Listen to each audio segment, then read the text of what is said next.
喺清朝漫長嘅歷史裏面，只有28個人可以當上皇后。女人要成功，就要掌控自己嘅命運。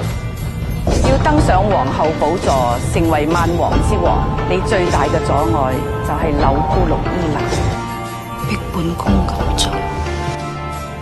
既然而家唔中意飲酒，就同我賜佢白翎。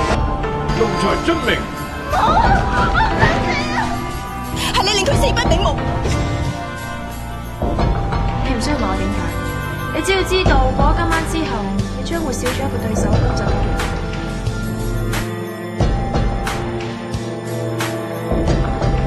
喺後宮之中，就係要保住自己條命。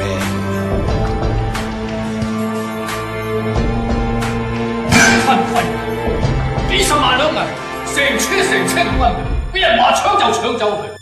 呢個後宮從來就只有你同我兩個喺度鬥，以前、而家、以後亦都會係。悠悠深宮願望，人生幾度秋涼。金枝玉葉。